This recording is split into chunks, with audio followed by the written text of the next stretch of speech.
Jogging కి వేళాయరా, ప్రకృతిలోకి పయనమవ్వరా. పూర్తి వివరాలకు చదవండి రేపటి సాక్షి హైదరాబాద్ ఎడిషన్. అదే మాదిరిగా పేజ్ నెంబర్ 16లో అదే 2018-19కి సంబంధించి గవర్నమెంట్ గ్యారంటీ ఇచ్చిన అప్పులు కూడా లెక్కేసుకుంటే ఎంత అంటే తానంతటి తానే 55,000 కోట్లు అని చెప్పి తానే తేల్చాడు. రెండు కలిపితే రాష్ట్ర ప్రభుత్వానికి చంద్రబాబు నాయుడు దిగిపోయే టయానికి ఉన్న అప్పులు 3,13,000 కోట్ల రూపాయలుగా 3,13,000 కోట్లు అంటూ చంద్రబాబు నాయుడు గారు తాను స్వయంగా ప్రవేశపెట్టిన బడ్జెట్ డాక్యుమెంట్స్లో తానే తేల్చి చెప్పాడు. పేజ్ నెంబర్ 14, పేజ్ నెంబర్ 16 తాను ప్రవేశపెట్టిన బడ్జెట్ డాక్యుమెంట్లలో ఇదే అప్పును 2024-25 అంటే మా వైఎస్ఆర్సీపీ ప్రభుత్వం దిగిపోయే నాటికి రాష్ట్రంలో ఎంత అప్పులు ఉన్నాయి అని చెప్పి తానే తెంచుతూ తానే తేలుస్తూ తానే ప్రవేశపెట్టిన అదే బడ్జెట్ డాక్యుమెంట్లో అదే పేజ్ నెంబర్ 14 అదే పేజ్ నెంబర్ 16లో తాను చెప్పుకొచ్చాడు. 2023-24 అంటే మన ప్రభుత్వం వైఎస్ఆర్సీపీ ప్రభుత్వం దిగిపోయే నాటికున్న అప్పులు 4,91,000 కోట్లకు ఎగబాకాయని, అదే రకంగా ప్రభుత్వం గ్యారంటీ ఇచ్చిన అప్పులు 1,54,000 కోట్లకు ఎగబాకాయని, రెండు కలిపితే 2023-24 సంవత్సరం అంటే వైఎస్ఆర్సీపీ ప్రభుత్వం దిగిపోయే నాటికి 6,46,000 కోట్ల రూపాయలని చెప్పి తానే తేల్చాడు. అంటే 3,13,000 కోట్లు తాను దిగిపోయే నాటికి ఉన్న అప్పులు వైఎస్ఆర్సీపీ ప్రభుత్వం దిగిపోయే నాటికల్లా 6,46,000 కోట్ల రూపాయలను తానే తేల్చి చెప్పాడు. తాను ప్రవేశపెట్టిన బడ్జెట్ డాక్యుమెంట్లే సాక్ష్య ఆధారాలతో సహా ఇక్కడ ప్రవేశపెడతా ఉన్నాం. ఈ రిపోర్టుకు తోడు కాగ్ అంటే రాష్ట్ర ప్రభుత్వాన్ని ఆడిట్ చేసే కాన్స్టిట్యూషనల్ బాడీ కాగ్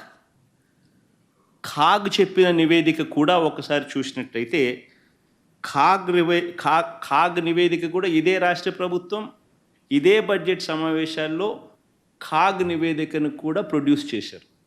అసెంబ్లీలో వాళ్ళు అది కూడా చూపించడం జరిగింది, ప్రొడ్యూస్ చేయడం జరిగింది.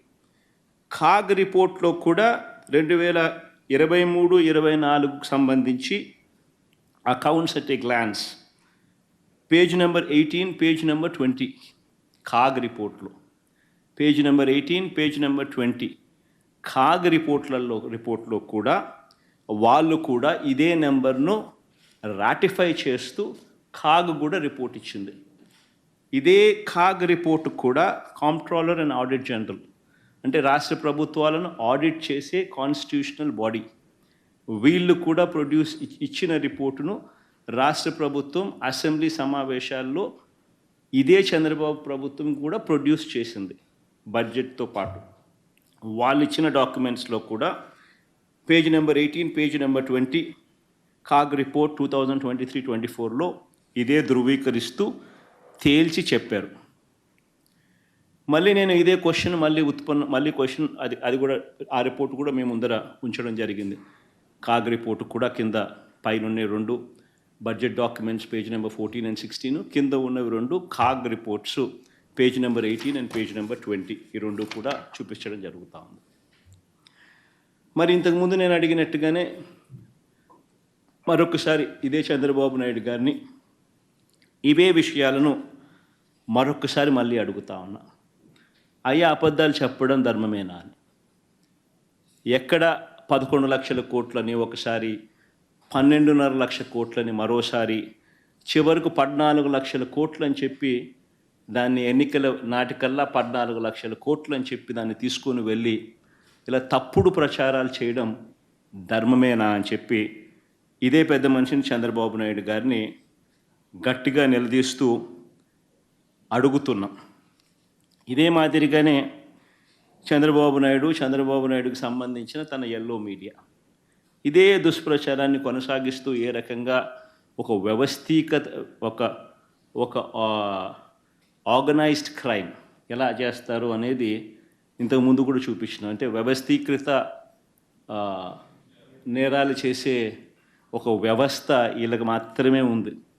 ఒక పద్ధతి ప్రకారం ఒక గోబెల్స్ ప్రచారంలో భాగంగా వాళ్ళకి సంబంధించిన ఎల్లో మీడియా అంటే ఓ ఈనాడు, ఓ ఆంధ్రజ్యోతి, ఓ టీవీ5, వీళ్ళకు తోడు ఏ రకంగా వీళ్ళు ఉంటారు, ఏ రకంగా చంద్రబాబు నాయుడు ఉంటాడు, ఏ రకంగా ఓ దత్తపుత్రుడు ఉంటాడు, ఏ రకంగా వీళ్ళకు బీజేపీ పార్టీలో కూడా వీళ్ళకి సంబంధించిన మనుషులే అక్కడ కూడా ఉంటారు, వాళ్ళు కూడా ఏ రకంగా అందరూ కలిసి ఒకే కోరస్గా ఏ రకంగా అబద్ధాలకు రెక్కలు కట్టి ప్రచారం చేస్తారు, ఒక వ్యవస్థీకృత క్రైమ్ ఏ మాదిరిగా చేస్తారు అని చెప్పి మీకు ఇంతకు ముందు కూడా విపులంగా కూడా చెప్పడం కూడా జరిగింది.